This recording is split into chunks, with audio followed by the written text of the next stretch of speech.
Om Shri Sai Ram, invoking the blessings of the Almighty, respected elders, guests, and participants from around the world, Sai Ram and good evening. Welcome to the day 32 of the One World, One Family World Cultural Festival here at Sathya Sai Grama. Our global humanitarian mission is dedicated to uplifting lives by addressing the fundamental needs of nutrition, education, and healthcare. We advance this vision through meaningful collaborations and partnerships that bring together like-minded organizations for the greater good. This evening, we are delighted to present the CSR Circle of Honor in the field of healthcare to our esteemed CSR partner, Philips India. Philips India, a subsidiary of Royal Philips Netherlands, is a leading health technology company dedicated to improving health and well-being. The Philips Innovation Campus in Bangalore is the company's largest global hub and is a powerhouse of artificial intelligence and healthcare expertise.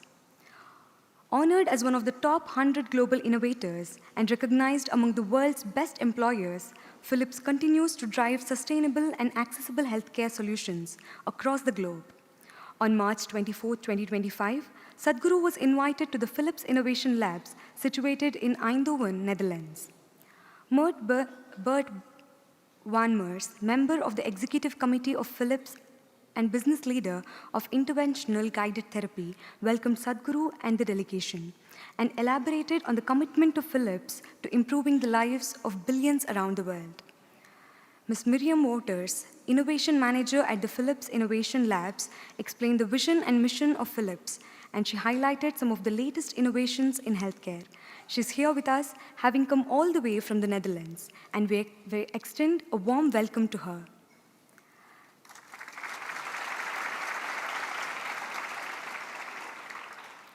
This partnership between Philips and our healthcare mission has had a direct and transformative impact.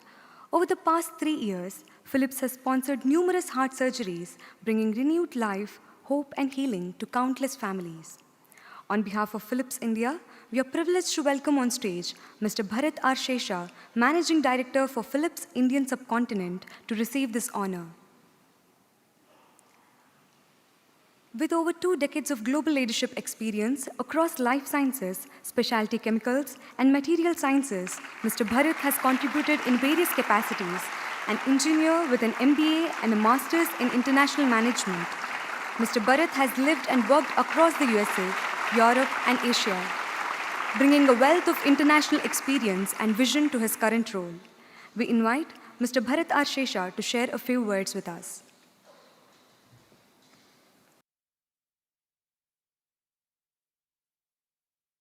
Good evening, everyone, and pranams. It's really an honor and a privilege to be here and to receive this recognition from the hands of Sadhguru. I want to say a few words about why this award, this recognition means so much for us at Philips. Philips is a 134-year-old company. We're 98th year in India. And this level of longevity we have been able to have because we are driven by one simple purpose: better care for more people. This allies so much with what Sadhguru and all of you are doing here just to make the world a better place. There is no better testament for us in recognizing Philips than this type of recognition that we got today.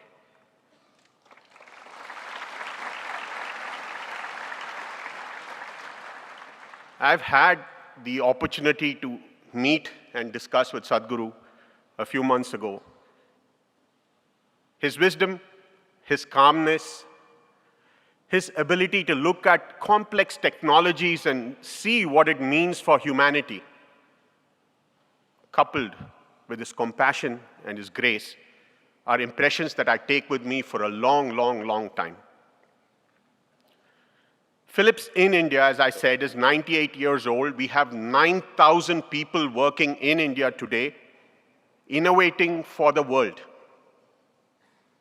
We make innovations work for humanity.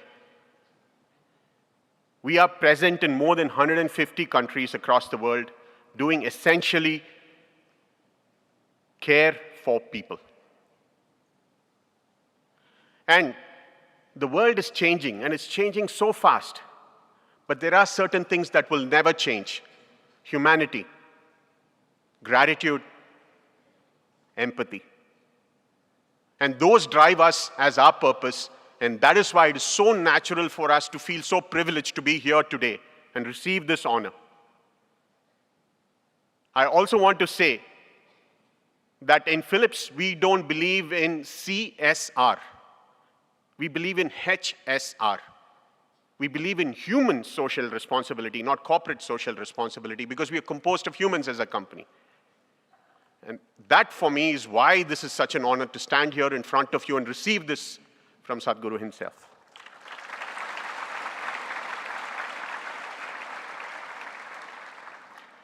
As the world grapples with challenges on healthcare, there is often questions raised about what can technology do. And Philips is right at the forefront of using artificial intelligence to better care for humanity. With the mindset, the attitude, and the purpose that we have, and the mission to serve humanity that this esteemed institution has, it's only natural that we are partners, we are allies in delivering what is needed for humanity today, which is better care for more people.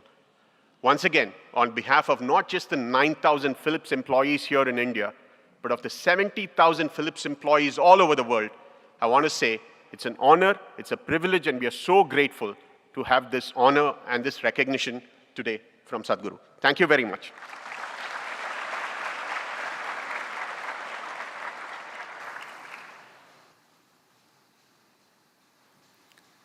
This evening, we are delighted to celebrate and honor two countries, the Netherlands and Belgium. The Netherlands is a nation known for its innovation, culture, and picturesque landscapes in Western Europe. Famous for its iconic windmills, tulip fields, and intricate canal networks, the Netherlands is a land where history and modernity coexist beautifully. Its rich artistic heritage, from the masterpieces of Rembrandt and Van Gogh to contemporary design, reflects a deep appreciation for creativity and human expression. A land of resilience and ingenuity, the Netherlands continues to inspire the world through its cultural vibrancy, technological advances, and enduring commitment to unity and sustainability. Belgium is a nation of rich history, cultural diversity, and architectural grandeur in Western Europe. Renowned for its medieval towns, stunning cathedrals, and world-famous chocolates and waffles, Belgium is a country where heritage exists harmoniously. Its multilingual society, thriving art scene, and traditions of craftsmanship reflect the Belgian spirit of creativity, collaboration, and innovation. Belgium's contributions to European history, diplomacy, and international institutions underscore its commitment to progress and unity. A land of charm and resilience, Belgium continues to stand as a beacon of cultural pride, hospitality, and enduring excellence on the global stage. This evening, we are delighted to present the One World, One Family Global Humanitarian Award in the field of healthcare to Mr. Eric Laraker. Mr. Laraker is the founder of Water and Light, Information Medicine, Analemma, and Den Haag in the Netherlands. His life's work has been dedicated to addressing chronic illness in both humans and animals, driven by a deep compassion and a vision for holistic healing. Inspired by his personal experiences, he embarked on a journey that led to the pioneering of Analemma water and information medicine, innovative tools designed to restore health, enhance consciousness, and reconnect with the natural rhythms of life. Through his research, healing practice, and inventions, Mr. Laraker empowers individuals to take responsibility for their own well-being while cultivating respect and reverence for all forms of life. His mission is to work to reduce suffering, promote harmony, and awaken humanity to the healing power inherent in water, light, and energy. We invite Mr. Eric to receive the award and deliver his acceptance speech.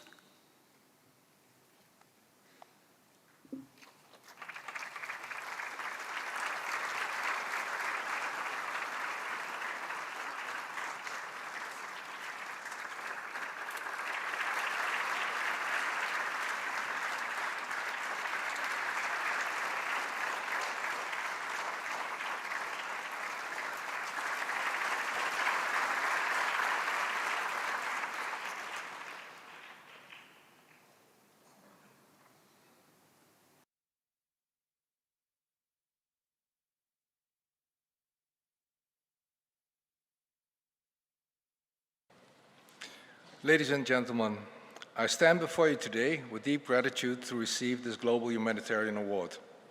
First and foremost, I wish to honor Sri Madhusudan, whose vision and tireless service inspires us all to dedicate our lives to humanity. My heartfelt thanks also goes to the Prashanti Balamandiri Trust for making this moment possible and for their extraordinary service in the world. This recognition is not only mine, it belongs to all those who walked this path with me. I especially want to thank Johanna Kruis and Johannes Altenburg. I thank my entire team of my clinic Den Hoek, Analemma Water and Information Medicine. And above all, my family, whose love and support gave me the strength to continue this journey. In my life's work as a veterinarian, therapist for humans, author, scientist, and developer of new approaches in medicine, we have discovered over and over again, after 20 years of research in our laboratory, that everything is energy and has its own frequency. And in this, water plays a key role. I've come to see water as the great connector of life. Water carries memory, it carries information, and it carries harmony. Water is the radio, the conductor. It receives and sends information. Most people don't realize that we're mostly made out of water. 70% of your body weight is water, but molecule-wise, 99% of our body molecules is water. We found that if the water molecules behave in a coherent state and not in a chaotic state, it has a tremendous benefit on your physical, emotional, and spiritual state. After all this research, we managed to make the perfect coherent stable water. We call it Analemma water. The tool to make this coherent water is now available for everybody. Our final goal with Analemma water is to make all the waters in the world, including rivers and ocean, back to its original coherent state again. Another result of our intense research is that sound is the perfect way to transmit frequencies in our body, and water is the carrier of that frequency. We created a tool with over 130 sound programs, which uses over 3,000 different frequencies to restore the balances in the body. This new frontier in medicine is called information medicine and is available for everybody. These explorations have shown me that true healing is not only about treating symptoms, but about restoring connection between body, mind, and soul, between human beings and nature, and between our individual lives and the greater whole. Water and sound play a key role. I therefore dedicate this award to humanity, to everyone who, often quietly unseen, works every day to create a healthier, more compassionate, and more harmonious world. May we remember that water connects us, sound heals us, and love unites us. For in truth, we are all one. From the bottom of my heart, thank you. Respected Sadhguru, I would like to present you an Analemma wand. Thank you.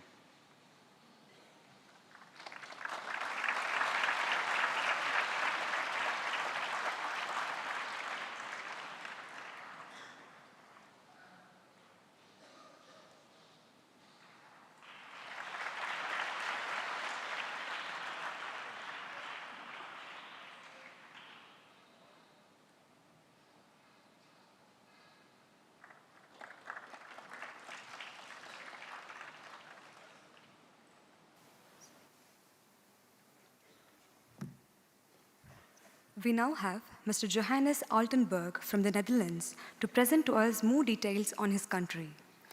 A devoted follower of Bhagwan Sri Sathya Sai Baba for over 45 years, his spiritual journey began at the age of 17 with a profound experience of Jesus, which led him to pursue studies in theology and dedicate his life to service and values. Mr. Altenburg went on to establish a values-based nursing home for the disabled and sick. In 2017, during an interview with Sadhguru, he received divine guidance regarding his work and career. Alongside his work, he is also editing a book on the esoteric history of humanity, drawing from the Old and New Testament as well as modern insight. Mr. Altenberg, please.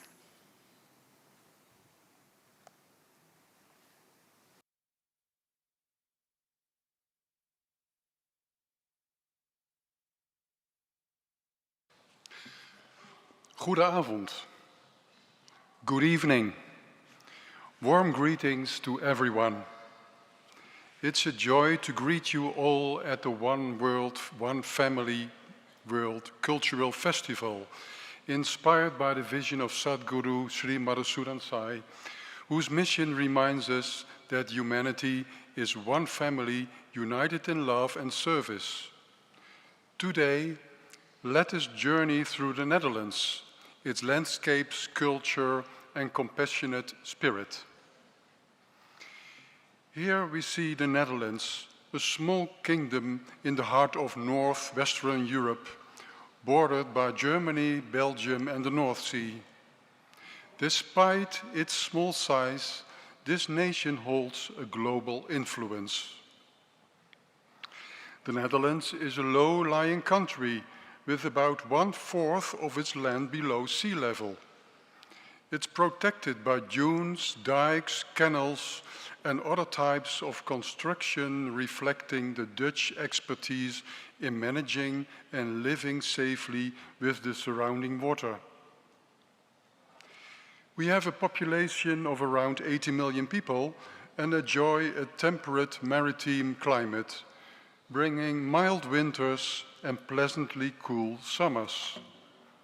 The capital is Amsterdam. The Netherlands use the euro as its official currency. €1 is at this moment 103.34 rupees, Indian rupees.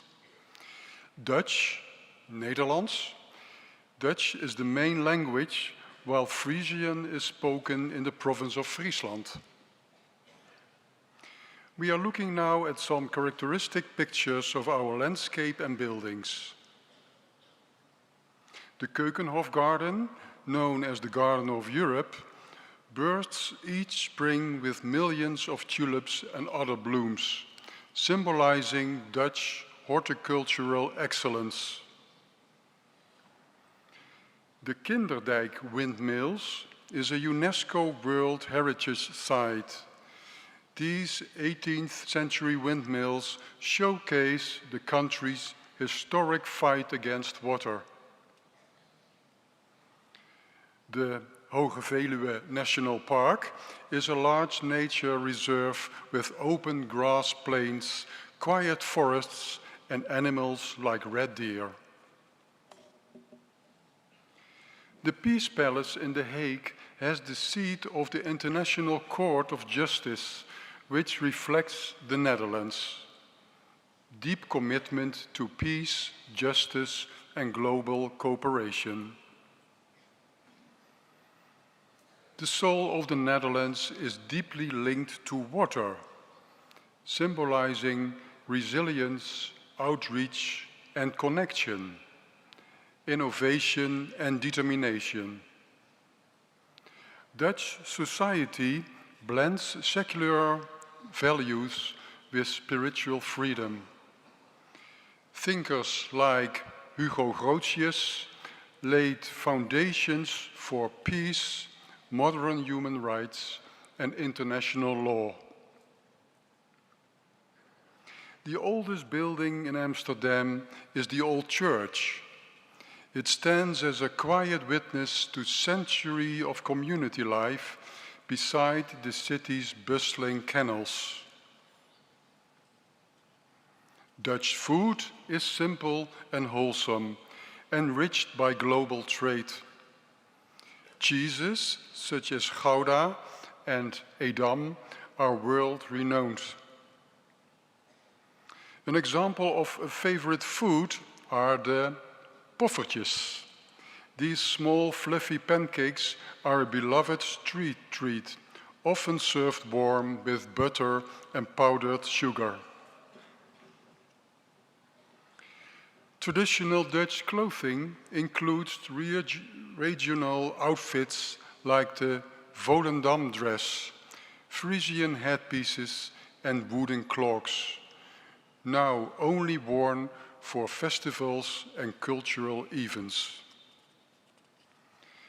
The Netherlands gave the world Rembrandt van Rijn, Johannes Vermeer and Vincent van Gogh, world-famous artists of all time. Rembrandt van Rijn is the master of light and shadow. You see his well-known masterpiece, The Night Watch, with a size of 4 by 4.5 meters. The traditional wooden clogs, called klompen, are sturdy shoes that once protected farmers from wet fields and today remain a cheerful and enduring symbol of Dutch culture. Every 5 years, hundreds of tall ships gather in the harbor of Amsterdam. We call it Sail Amsterdam. The recent edition took place 2 weeks ago, which celebrates the nation's deep maritime heritage. The cubic houses in Rotterdam are a bold example of architectural creativity in the Netherlands. And on King's Day, Koningsdag, the entire country turns orange with music, street markets, and national pride. Now it is time to focus on 2 notable personalities. And the first I'd like to mention is Anne Frank. Anne Frank is a symbol of hope and humanness, famous for her diary during World War II. Her work still inspires people to fight injustice. Vincent van Gogh was a Dutch painter, famous for his bright colors and emotional brush stroke style. He created over 2,000 artworks, including around 860 oil paintings.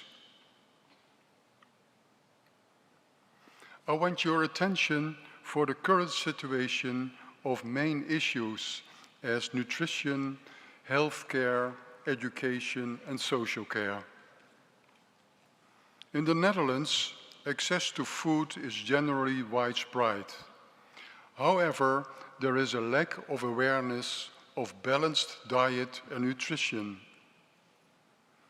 Healthcare costs are rising, making, for example, dental care harder to afford for some people. In social care, providers face staffing shortages. Loneliness is an increasing health concern within communities. These challenges call for shared effort and collective care. Steps forward include improving access to nutritious food, attracting more teachers and healthcare professionals, keeping health services affordable, and fostering stronger social connections to ease loneliness and reduce division. Compassion is a defining strength of Dutch society. Food banks and local charities provide vital support for families in need, while many people volunteer their time to sustain a strong culture of service.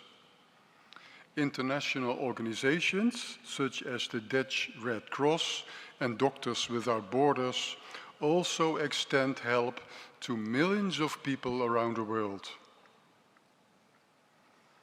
Dear Sadhguru, dear friends, the Netherlands teaches us that resilience and openness can live side by side with service to humanity.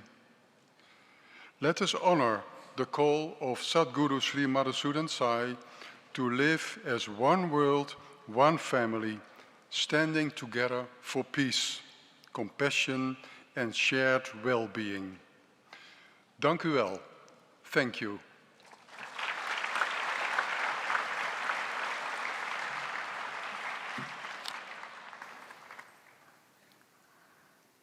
We now invite Ms. Marina D. Koning from Belgium. Her life has been a journey of devotion, service, and healing. She came to Baba's fold in 1990, and her deep love for Baba's mission naturally drew her to Sadhguru Sri Madhusudan Sai in 2016. For over 25 years, Ms. Marina has been practicing healing therapy, Solare, and also continued her training in energy therapy, sound healing, and intuitive development. In recognition of her dedication and impact, she was honored in 2025 with the Benelux Enterprise Award as Spiritual Coach of the Year for West Flanders, Belgium. Alongside her professional work, Ms. Marina has actively engaged in seva, from supporting food distribution projects to helping organize devotional concerts and welcoming students traveling with Sadhguru. We invite Ms. Marina D. Koning to share her insights from the Belgium culture. Ms. Marina, please.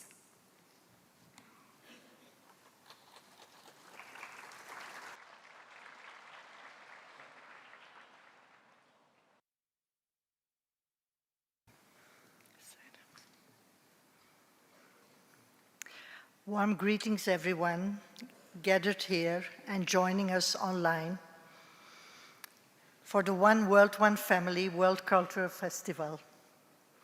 We offer our humble gratitude to Sadhguru Sri Madhusudan Sai, whose message of unity and service brings us together today.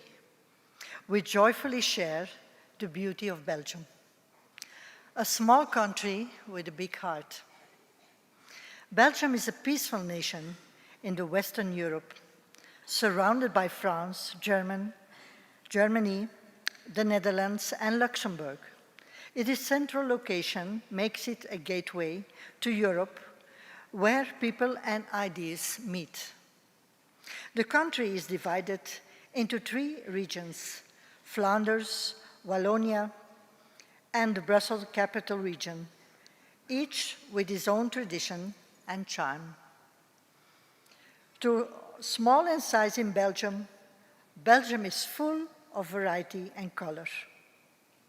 About 11.8 million people live here in an area of just over 30,000 square kilometers.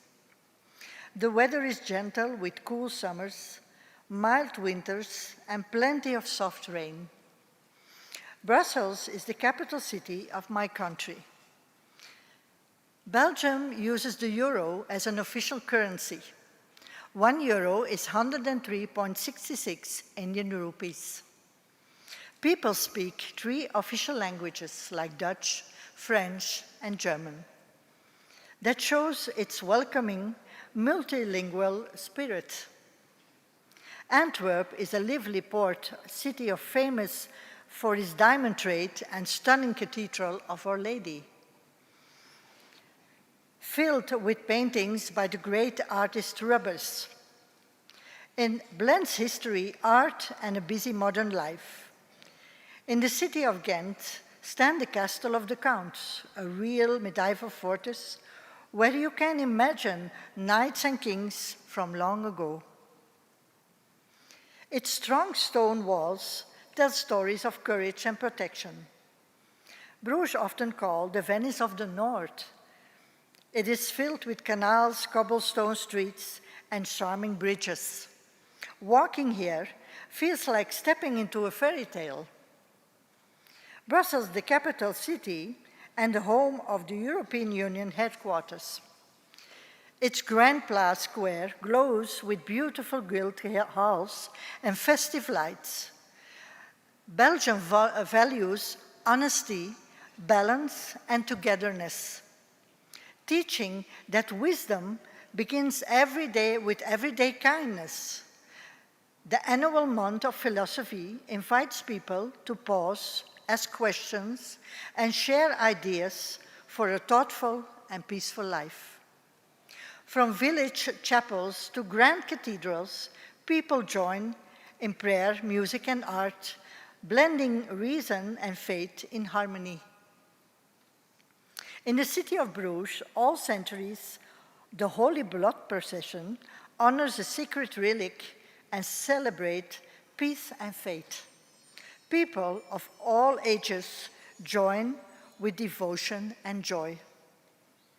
Belgium is loved for its rich chocolate, creamy pralines, crispy double fried fries, light Brussels waffles, sweet Liège waffles, and fresh vegetables like the Belgian endive.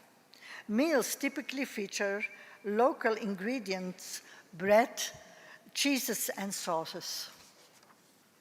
Food is shared with family and friends, showing that good taste and togetherness are just as important as nutrition. Each region has its own traditional dress, like the lace headdresses in Flanders, bonnets and dark skirts in Wallonia, and colored blends in Brussels.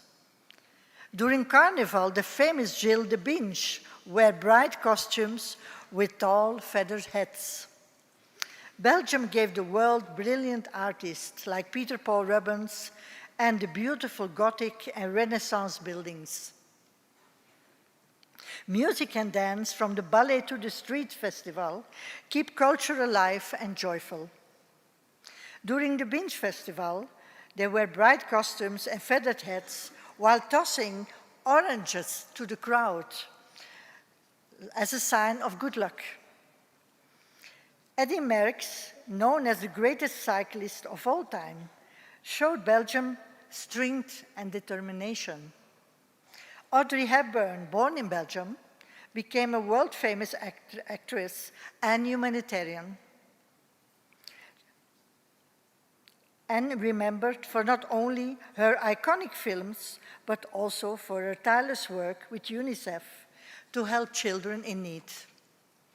Belgium provides high-quality healthcare and education, with almost everyone covered by a social health insurance. Though some rural areas still face doctor and teachers shortages. Like many modern nations, it works to address mental health challenges, loneliness, and healthy living, as rates of obesity and alcohol use remain concern. The government and community groups continue to strengthen nutrition programs, affordable dental care, and youth support, aiming for well-being that includes body and mind. The government and local groups focus on better health care, mental health support, and strong education for every child. Communities come together to help elderly, refugees, and families in need. Belgium amplifies compassionate service, where citizens dedicate their time to food banks, hospitals, and global humanitarian groups, such as the Red Cross and Doctors Without Borders. Nearly half of the population engage in voluntary and philanthropic activities, strengthening social bonds and promoting human dignity. These efforts reflect the spirit of One World, One Family mission, where selfless service and global solidarity transcends borders. Belgium teaches us that diversity is strength and service is love. The One World, One Family mission invites all of us to care for each other, just as Belgium cares for its people and guests. Dank u, merci beaucoup, danke schön, thank you. May all beings live as one loving family across the world. Thank you.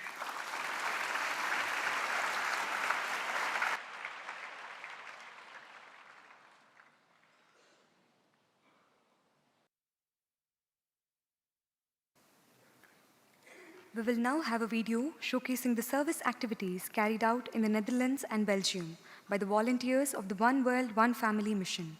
May we have the video, please?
This evening, we invite Mrs. Catharina Skilperoot from the Netherlands. Born in The Hague as the youngest of 6 children in a Christian family, her early years were rooted in faith and values. After reading a book on Bhagwan Sri Sathya Sai Baba in 1989, she immediately recognized him as her living guru, a relationship that continues today with Sadguru Sri Madhusudan Sai. From her first visit to Swami's ashram in Whitefield in 1994, she dedicated her life to his mission. She hosts weekly bhajans, study circles, spiritual education programs in her locality. She has also served as spiritual coordinator, and for 24 years, she carried out service in a local prison. She will share her journey of transformation. Mrs. Catharina Skilperoot, please.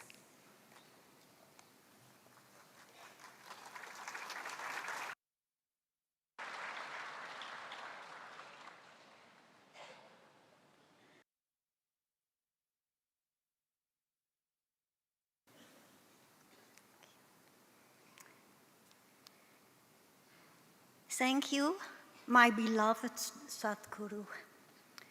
Good evening for everyone. First of all, I would like to share deep gratitude for being granted to participate in the mission. Thank you. Thank you so very much. Asked to share some of my experience, I choose 2 of them. Living in this world is a big school. In our lives, we get many lessons to learn. That every moment, good or bad, is a present from God. God knows what is good for us. They are only lessons to become closer to God. We should never give up. We must have shraddha. That means complete trust in God. Not just trust, perfect trust. The first experience I would like to share started in the prison. We performed there with our 3 Sathya Sai choir, and later I was asked to help in the weekly Christ Church service. The most lovely to do was serving in the weekly held talking groups together with the pastor and about 20 prisoners. During this meeting, we also held guided meditations. When we started with the meditation, some men did not want to join because they thought it was calling for ghosts.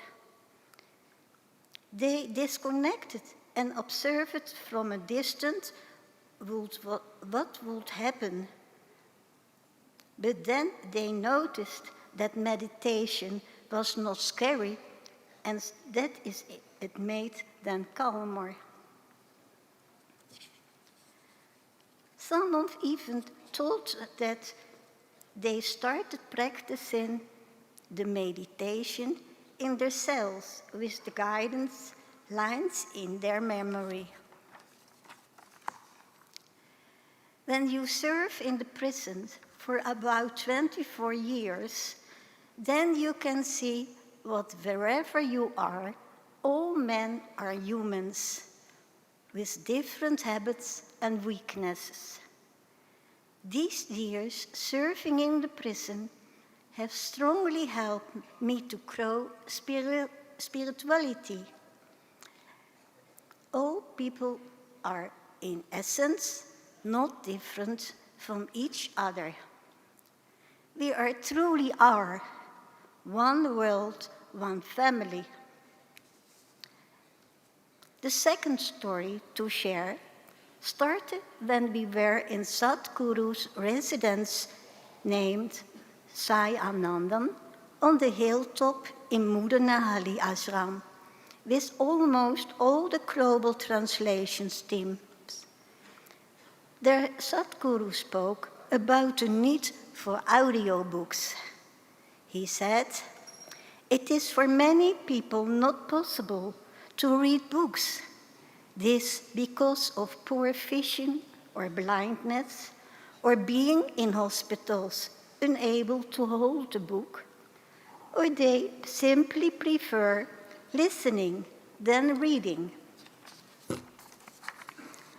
Sadhguru told that therefore it is important to record audiobooks.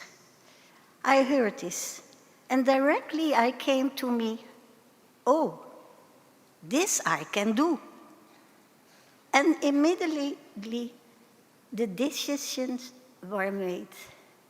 Silent, I promised Swami inside, I am going to make audiobooks. After this meeting, when Sadhguru in Sayanandam, I told Paul and others about my promise to make audiobooks. Their reaction was, great, but how are you going to do that?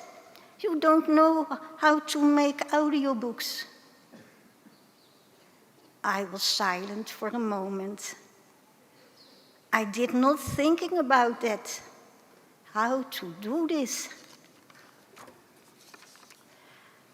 I started practicing by recording into my phone. Oops, it was shocked when I heard my own voice through the speaker. Oh jee, what a disturbing voice and sound. When sick people hear this, they will jump in panic out of their beds. This was not the right way to learn it. First, a better microphone was bought. That sounded better, but it was not easy for me. A friend from also didn't know how to make audio recording, offered to learn it together. But on one point, when he saw that it really wasn't easy, he advised me not to try any longer and to give up the audio venture. I told him that's not possible. I promised it to do to Sadhguru. After I decided to keep practicing, and with the help of Atma, who also didn't know how to do it, we started to learn it step by step, and things going better and better. When the other friend heard I continued to make audiobooks, he asked in surprise, "Do you still go on with audiobooks?"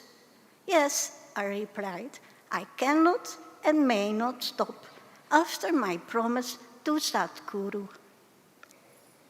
Then there was a lady who said that it would make more sense if Sadhguru words were not recorded by a lady, but that it should be a man's voice.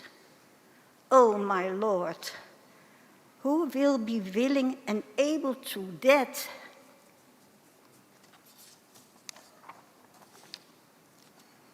Sadhguru's visit to Paris brought the solution, and I asked him, "Sadhguru, we are looking for a man to record the audiobooks." Sadhguru looked around the men who there sitting, fixing his eyes intensely on each one of them until he found the right person. He pointed his finger at him and said, "He can help you. Let that man be Paul, my own husband." Sadhguru's humor and all-knowingness are really unlimited. To Paul and me, and to others who also helped with the recordings, was given the fortune of reading the text over and over, and by this we learn to understand them more deeply. We were able to listen and refine the recordings. This way, Sadhguru's words took root deeply within me and were understood clearly. By now, we have produced 25 audiobooks.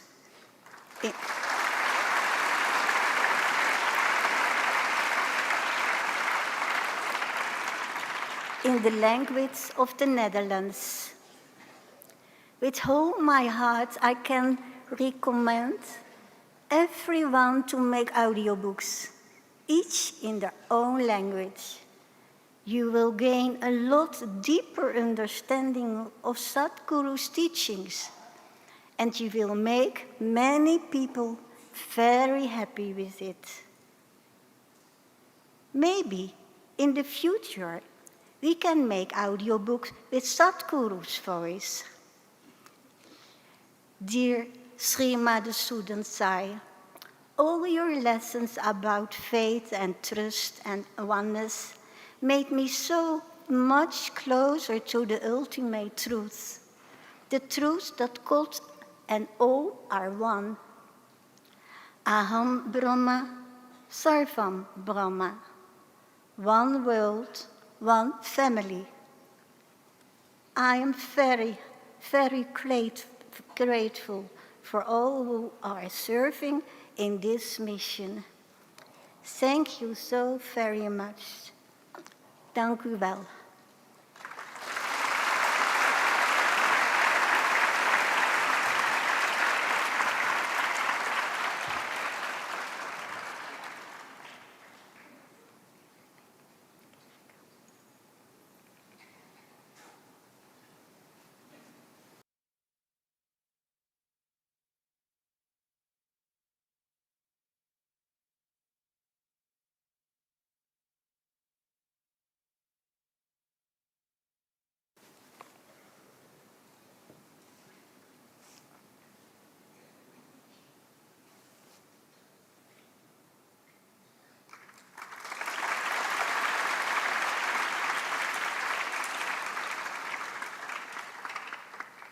We now humbly pray to Sadhguru to bless us with his benedictory message.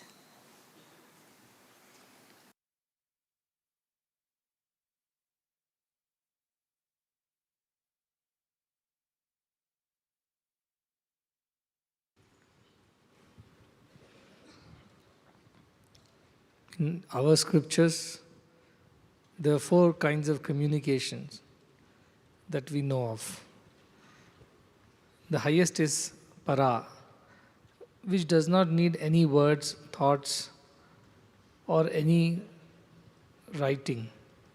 It is simply the knowledge of things by being them. That is the highest para. You just know things because you become one with them. Like our rishis who lost themselves in communion with the divine and got to know about the Vedas and everything else. Then there is the second level, lower than that, is called Pashyanti. Pashyanti means you visualize it, you see it in your mind, and so you know it. So when the rishis contemplated and wanted answers, in their mind they saw it like pictures, like a movie, and they knew that is how it happens. For example, think of Valmiki writing Ramayana, where he could see the entire thing running like a movie in his head. So the entire thing was written down. That was Pashyanti. Then comes Madhyama. Madhyama is through the transfer of a thought, like telepathy. So you get to know what's happening in the other person's mind, or you can communicate to the other person through your mind. You don't need words still. No sound, no spoken language or written language. And the lowest of them all is Vaikhari, which is the speech language that we use now. So many of them. And then we know how to write them down through scripts and pass it on. So right in the very beginning, the sages of the yore, they just knew things because they became one with them. When they meditated on something, they became one with it. And they just knew everything about it. Like they became one with the universe, and they knew all the secrets of the universe. And they spoke about it much, much later. and passed it on through that process of communication to the next generation. And for a very long time, we as Indians only learned through oral recitation. We never wrote it down from one person to another. Even today, Vedas are memorized. And this memory remains in the conscience and then passes on to the next generation. That's how we passed on the knowledge down to the next generation. But now with modern technology and all that which is happening at this point in time, it is important that we use the latest technology also to pass on the wisdom. Now you have all these audiovisual technologies with which we are seeing this program across the world through internet and so on. But as Katerina was saying, that maybe it's time that we hear things in multiple languages. And so we at Sanatana Vani are working in preparing an artificial intelligence-based app. What it does, it mimics my voice in multiple languages. So you would almost hear me speak Spanish, German, Dutch, Russian, or Italian, or I don't know which all languages. Because somebody told me that it would be nice if you record all your books, so that when we are in our own home, we can just listen to the entire thing. But I said, I can't record in so many languages, I don't know them. But now artificial intelligence is coming into play. And it can easily understand the voice, the tone, the diction, it just picks up so much of, you have to of course teach it first by feeding it with a lot of your voice samples, which I have done already. So our hope is that by November, when the functions are at their peak, multiple languages can be heard by people sitting in this room. They have to just keep the app on the device that we give you, put on your earphones, and as I speak in English, it will be translated into your language, almost with a time gap of 10 or 15 seconds. So you literally hear me speak in your ears, your language, and you don't miss out anything. You don't worry about the losses that happen during translations. So that is something that is happening as a part of the Sanatana Vani, our publications efforts to reach out to more and more people in more geographies with more languages. Then when Sathya Sai Uvacha series started, long time back, Mr. Tigert was there, he was instrumental in doing that. He held a microphone, a recorder, a handheld recorder for hours during the Kodaikanal of 2014 and recorded all the speeches. And after having recorded, he just felt inspired to print them all. Print in the sense to publish them all digitally. And even before we got to know about it, the whole world knew that Mr. Tigert has released a lot of these talks on internet. And internet was on fire because everybody from around the world said, what is going on? Who is this? What's happening? And suddenly there were people divided on this idea, on this topic. But Mr. Tigert, being the Vedanta Kesari, cares for none. He is the lion of his own kind, a tiger.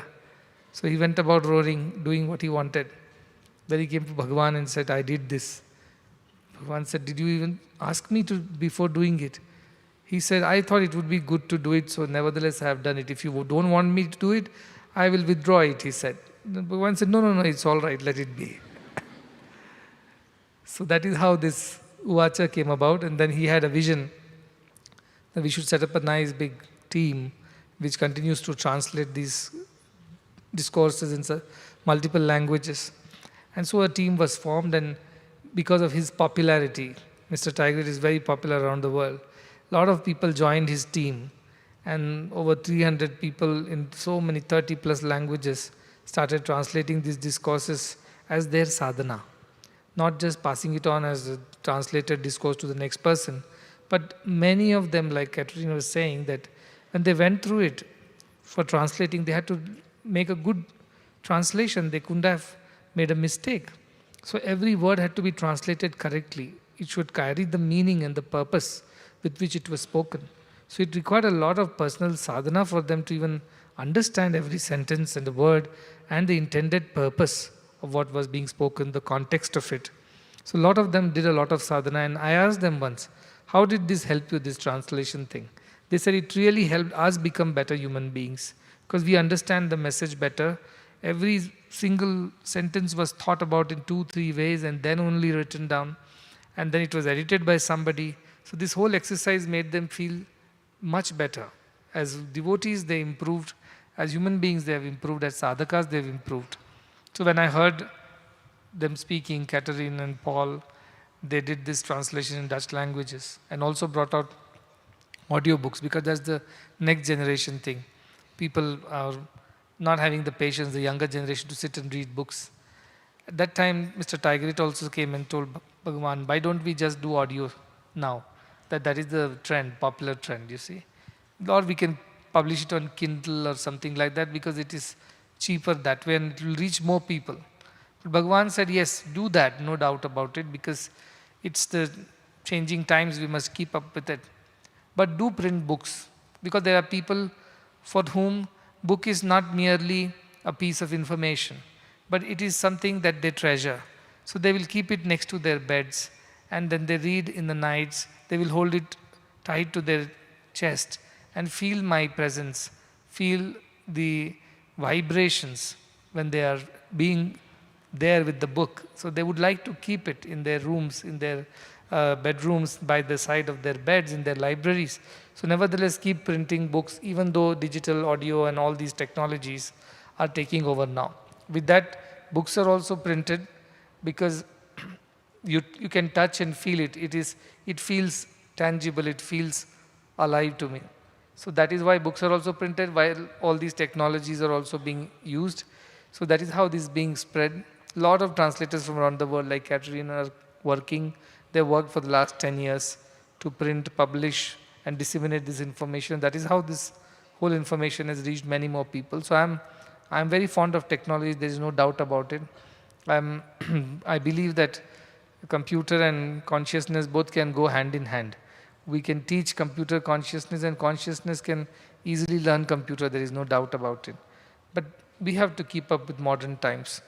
And today, when, as a part of the CSR circle, we were honoring Philips, I was there in Brainport in Eindhoven in the Netherlands.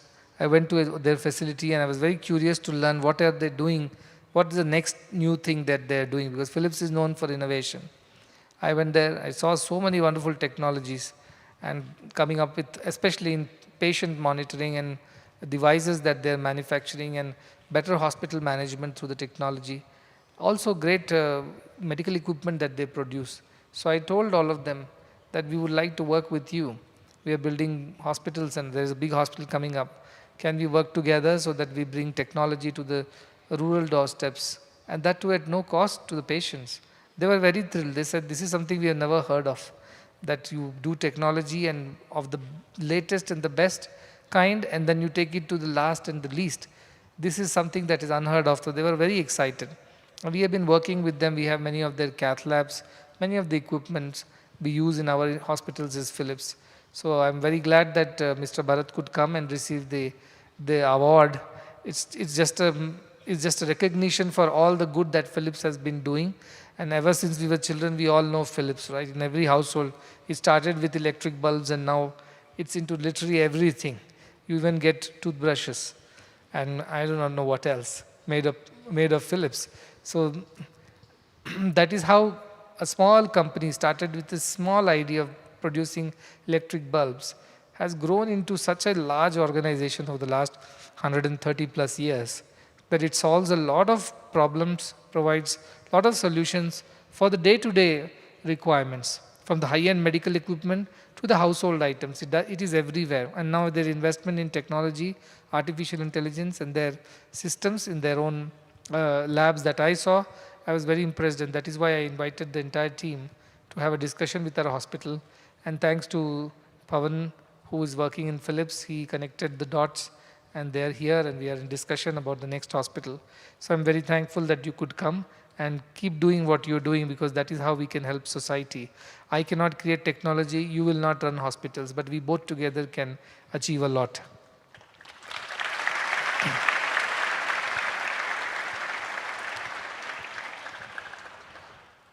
Of course, Netherlands is you saw in the presentation wonderful things. But my favorite piece about Netherlands is Vincent van Gogh, the artist. And I was so very excited when I went to New York because they told me there is original works of Vincent van Gogh are there in the New York City Museum and National Museum. And so I was so excited that I could not have gone like this into the City Museum. So they gave me a nice hoodie and told, cover yourself and you can go and nobody would know. All the way I went to just see the original work of Vincent van Gogh. Somehow his work has always touched me. There is some soul in his art. I do not know what exactly is the reason why we like his art. Of course, he brought a new style, and those who know of Starry Nights is the very, very popular painting. And he saw the world differently. His eyes were different from ours. He felt the world differently. Of course, he had a very tragic life and a tragic death. But throughout his life, short life, he produced some masterpieces which still today, they remain evergreen. So I'm very fond of his art. Rembrandt also, because he brought this realism that is with lights and shadows. So since I am a connoisseur of art, I love art. I have been reading up or studying these artists from those times. But somehow in all these people, Vincent van Gogh stands apart from me. And I'm happy that he's from Netherlands and we are celebrating Netherlands today. About Belgium, no doubt Belgian chocolates are the best thing that we could get from Belgium. We have many, many things there. There is a royal family, beautiful architecture, music, festivals, many things. But I think Belgian food, especially confectionaries, is something that everybody around the world enjoys. When I was studying, we would get Belgian chocolates because people from Belgium will bring and give. And Bhagwan would distribute those chocolates and I would enjoy them. Because these are not something that you get in India easily. I'm sure even if you go and buy an Indian chocolate shop, they would call it Belgian chocolates, but they might not be Belgian. So you really get to taste some authentic chocolates from Belgium. And that is something that I always enjoyed. The world has so much to offer. Every country is so unique. Every country has something nice to offer. Also the tulip gardens of Netherlands, and those are again something that everybody goes for the festival. And I went there. I was a little too early. I think the tulips had not yet bloomed, but I managed to see a few and then came back with our team. That's not tulip. That's daffodils. We are faking it in front of a daffodils garden as a tulips garden, passing it off. But actually, we did not get tulips that season. Because we were too early, isn't it, Pawan? We were early. We were a little early. So we did not see many tulips. We saw some in that garden in Kukenhof. But when we were traveling back, there was a huge field of daffodils. And so we thought, let us take a picture at least with daffodils, if not tulips. So we got a picture. But it's wonderful. It's a beautiful country. It's so scenic, so amazing. Their architecture, especially the old Gothic ones, are amazing. Of course, they are also equally modern. Their scientific advancement is tremendous, technology is tremendous in these countries. But I think what I love is the old world charm that these countries are known for. So whenever I think of Europe, I think of Netherlands, I think of these wonderful countries which are so beautiful, at the same time so very advanced. The only thing that worries me over there is a lot of population is old and elderly now, and there's a lot of loneliness and kind of social isolation that people go through. Because the youngsters are very busy doing what they're doing. The aged and the elderly are not very well looked after, emotionally supported. Of course, healthcare and other things are available, but then as human beings, we want to be emotionally supported. I think that is something that our institutions can help with, our organizations can do. They are doing what they can for the homeless and others. Also a beautiful library of multi-faith library in Netherlands and so on. But I think for the elderly, we must do something. We must spend some time with them, if not anything else. Or give them some material like this, some spiritual material to go through, read or enjoy, have study circles or anything like that which will keep them happy. Because I think that age, the sunset years are very critical. And as yesterday we were talking about palliative care, I was mentioning to the people who had come from Sipla Foundation that palliative care is not about just giving a peaceful exit to the person, But as our scriptures say, whatever are your last thoughts, that becomes the reason for your next birth. And then you go through the motions of it because of all the memory and the trauma and whatever emotions that you carry during your last moments. See, people's last moments have to be happy moments. They have to be moments free of regrets and remorse. They should be moments where they are feeling satisfied, they're feeling complete, they're feeling loved and cared for. It's only then that they will have a good next birth. Otherwise, they will continue the same way into the next life, and that will be even more traumatic. So I think looking after our elderly and the aged is extremely important.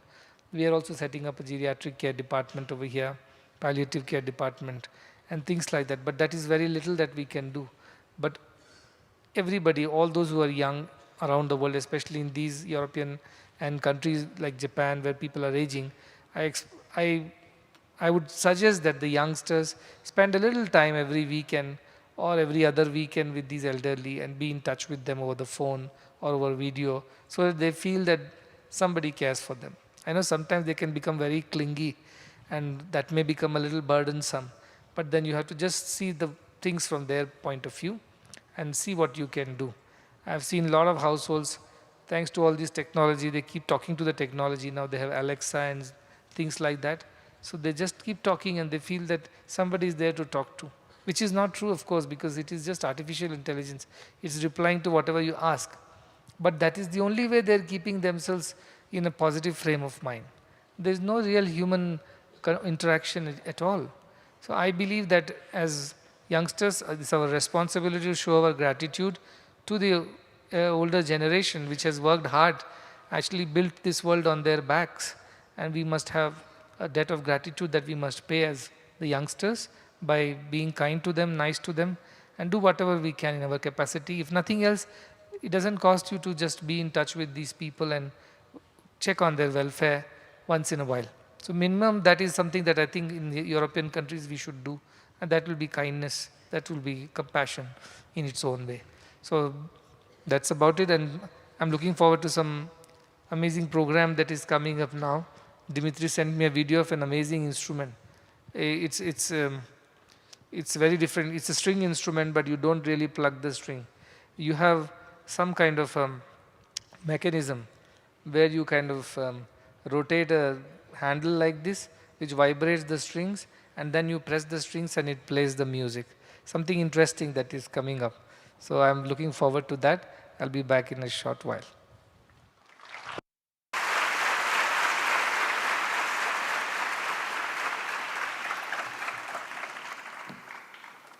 We will now take a short break of 10 minutes, after which we will reconvene for the cultural presentation.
As part of today's cultural event, we are honored to present the Ghent Folk Violin Project from Belgium. Their music is a remarkable fusion of traditional Belgian folk and contemporary creativity, carried by the warmth of the guitar and the lyrical beauty of violins. Enriching this foundation are the stirring voice of the bagpipes and the enchanting tones of the hurdy-gurdy instruments that echo the timeless spirit of Europe's festive past. The melodies they bring to us today are those that once filled weddings, feasts, and joyous gatherings, now revived on stage to celebrate both heritage and the universal joy of music. We have Ms. Anok Zanzuk on the violin, Ms. Naomi on the violin, Mr. Walter on the violin, Mr. Philip on the acoustic guitar, Mr. Herald on the hurdy-gurdy, and Mr. Bart on the bagpipes.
Thank you.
the hurdy-gurdy.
Thank you so much.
thank you so much.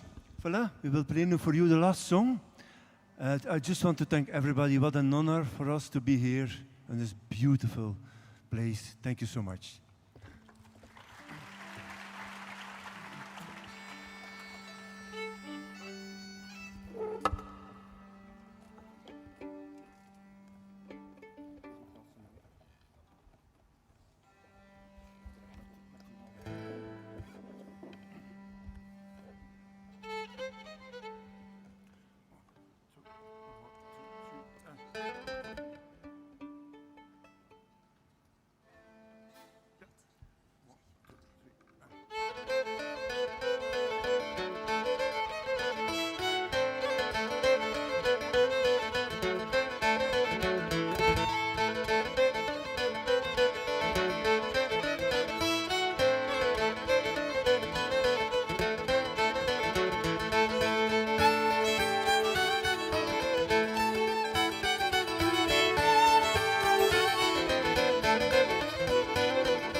We request everyone to kindly rise for the national anthems of the Netherlands and Belgium, which will be followed by the national anthem of India.